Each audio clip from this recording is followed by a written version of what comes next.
This is Tyler Govea, one with Nami today. He's cooking it up. Yes, sir. Let's see the list. What you got for us? Okay, well, first, let's start with the Nami.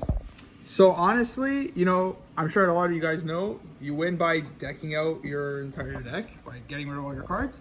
It has a leader effect. You can add a Dawn to it. And then if your opponent takes life, you mill a card. Honestly, it's kind of mid. I rarely ever actually use that. You're going to want to be milling your cards more so with the cards in your deck. So let's get started with what I'm running. We'll start with the 2Ks. The best 2K in the deck right here, Kaya. You play this, you draw 2 cards, and you trash 2. Very, very, very powerful. And you have a lot of cards in the deck that'll kind of return this to hand. You could replay it. Honestly, with the right cards in hand, you can play this almost like 3 times and draw 6 cards in 1 turn. You played 4 of those against me one game. I remember that. Yep. All on the same turn. Very, very powerful. It really sucks to see you mill these. And in one of the games today, I actually milled 3 out of the 4 Kayas. I still managed to take the win, obviously, but you really don't want to see that. So the only other 2Ks I'm running in this deck is 2 Mihawks.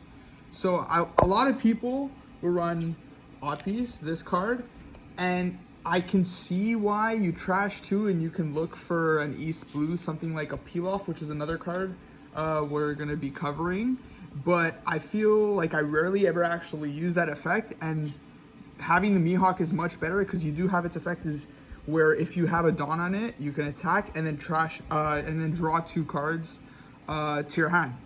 So like this has been much more like effective for me instead of Oppies. Just consistency. Yeah. Oh, sorry. Draw 2 cards and trash 2 cards. So it's pretty much a Kaya every time you're attacking.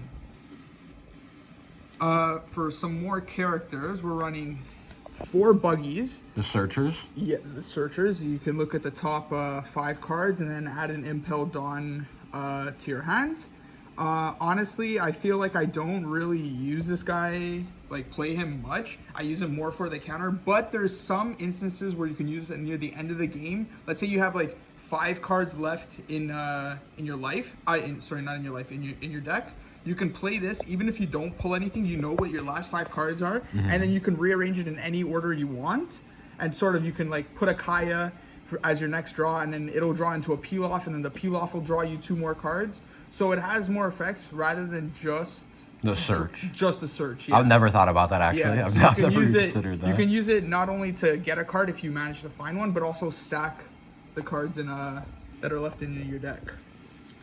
So next we have 4 Breakfast. This card is essential in the deck list in my opinion. You play this and pretty much what you're gonna do is add one cost event card from your trash to your hand. So you can use this to replenish a lot of the 1 cost cards that will further trash other cards. And then for the last character, we have 4 Zeph. And honestly, so you drop this card, and what happens is you can return a 3 cost or less to the player's hand, so either your hands or your opponent's. Like this is really good to bounce back a Kaya. It's a 5 cost, and if it's like on a 10 Dawn turn, right, you drop this, you get a Kaya back, right, and you play a Kaya, draw 2 cards, trash 2 cards, and you have 4 Dawn left over to cook with. And you went crazy today with the mills too. This card, I think in total today, milled me almost 20 cards. I think I got it off twice in a red-purple Luffy matchup, and once in a Katakuri matchup. And honestly, if you mill 7 cards with this, you pretty much win the game after that. Yeah. This is crazy. And it's a 6K body. So if your opponent doesn't have a blocker, stack Dawn on this. Doesn't matter if you're going to take life the next turn. Super, super powerful. So moving on to some of the event, or not some of the event cards, all the rest of our event cards. In this deck profile, I am running 4 Overheat. This card is super, super good in matchups like the red-green law matchup because you can bounce a lot of their small characters. Because all their characters are small, you can just bounce it because you can bounce a 3 cost or less to the person's hand. And on top of that, you gain +4 counter. And you have a very similar card, this card. I only have 1, but I want to drop it down to 2 and drop... I want to bring it up to 2 and drop this down to 3 instead of 4. Breakfast, same thing into a law matchup. You could do it during your turn instead, so they won't have a chance to swing with one of the small guys. You drop this and you return a 4 cost or less instead of a 3 cost, but still in the same sort of matchup, super powerful. It doesn't have the +4 obviously, but still just as good. Yeah, so these 2 cards are pretty much your removal for the deck instead of not counting the Zeph, right? These are your removal event cards. So moving on to the actual cards that are going to help you manipulate and trash your cards from your deck. This is pretty standard. You run 4 Spadas. Yep. What you do with this, you use 1 Dawn, you gain +2 counter, and then you look at the top 3 and you can choose to put it to the top or bottom.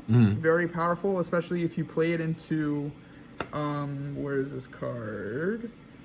Into a Gum Gum Gavel, because you can look at your top 3. If there's 2 cards you don't necessarily want, you can use this right next to trash it. And the trigger is very nice too. Trigger is very nice. You draw 2 cards and then you trash a card from hand. Very powerful. It's +1. And then there's another card here. This card, you're never actually gonna play this. This is, you're just hoping you get this in life, and it's a great card to use with the gavel to trash. Pretty much you only want to see this for its trigger and nothing else, because just a free draw too. Yeah, nice. Its main effect is if you you could trash 2 cards, and if you have a leader with the Impel Dawn type, then you can draw 2 cards. But because Nami doesn't have an Impel Dawn, you can't draw those 2. So you really only want to see this in life. Yeah, just a draw 2 or a discard. Yeah, if it's not in life, then you're just discarding it. Then we have 4 Usopp Rubber Bands. This is also a staple. It's a 1 cost counter +2, and then on top of it, you just trash a card. Yeah, just free from your deck. Yeah, so you use 4 of those. That's 4 cards gone from your deck. Super powerful card. This came up a lot today. A lot. There's so many of these triggers. If you see these, if you see peel-offs at the end of the game when you have 10 Dawn, extremely strong. Because you're at 10 Dawn, if you have a couple cards left in your deck, you can drop like 2 of these. That's 4 cards right there. You can just pass turn from there and then use other cards like Gavel to trash. So I mentioned Gavel a lot. Let's actually show you this now. This seems like the best counter of the deck. This is the best counter of the deck. You could trash a card. So like I was saying before, you could just trash Impel Down All-Star, because if it's in your hand, it has no other use. You gain +4, and then you trash 2 cards from your deck. Crazy card. Absolutely ridiculous. So you're gonna want to use cards like the Mr. 1 that I showed earlier, this guy, to pretty much continuously bounce this to your hand. You play this. This will get you this back. This will get you the Gum Gum Gumbo back to your hand, and you can use it one more time, mill another 2. Absolutely ridiculous card. You want to be seeing this every game. 4K is nuts. Yeah, the 4K is nuts. You have to run this at 4. Moving on from that, we have 3 Love Mellow. I actually want to run 4, but I'm missing 1. This is once again a super strong card. It's a +4. It is 2 cost, but its effect is if you have 3 or less cards in your hand when you're using this, you can just draw a card. So super strong. +4 again, and getting a card to your hand. And the final card of the deck is 4 Deathwing. Honestly, you can kind of bring this down to 3 if you want. I wouldn't go lower than 3. But this is a super strong card as well, especially against bigger characters like Katakuris if they stacked on, or even like Big Moms, any characters with high cost, 10 cost Luffy. Whitebeards and everything. Yeah, this is what you're going to want to see for that, because this is a +6. And then on top of that, if you have 2 or less cards, then you draw until you have 2 cards in your hand. So if you have no cards, if this is like your last card in your hand, you use this, you get +6, then you draw 2 more cards to your hand. Super strong.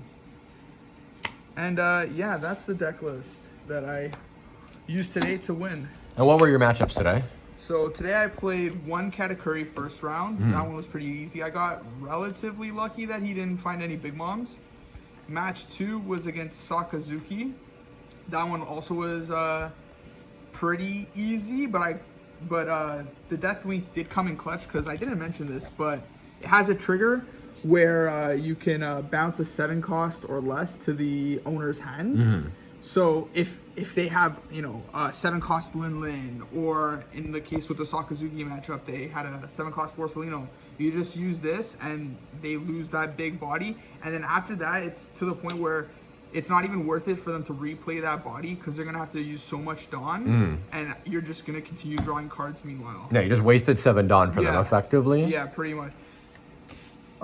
Yeah, so that was the second matchup. The third matchup was against Red Green Law. That is honestly the hardest matchup for this deck. Like I said, you want to, for that matchup, you want to rely on the overheats and the brick fists to bounce a lot of the guys. Like if they're not expecting you to bounce a card, then they might not be able to shambles, for example.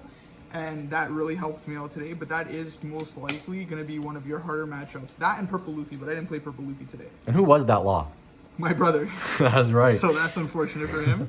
Noodle. Yeah. You're looking over right now. And then the final matchup was actually against your boy Master Straw Hat Mustache. That's me behind the camera. Yep. You played against Red Purple Law. Both Red Purple Luffy. Sorry. I would never be caught playing Red Purple Law ever. Imagine. But yeah, Red Purple Luffy. That can be a relatively difficult matchup if they're dropping the 10-cost Luffy, and then, because if you use up all your Dawn, drop a 10-cost Luffy, you know, he gets a swing with his 6k leader, and then next turn he's gonna and even if he has guys on the field before he uses the 10-cost, right? He swings with all those, then he plays a 10-cost, and then they take another turn. You have no Dawn to protect yourself with. In a scenario like that, it's really hard to kind of come back from. But yeah, I managed to take it home today.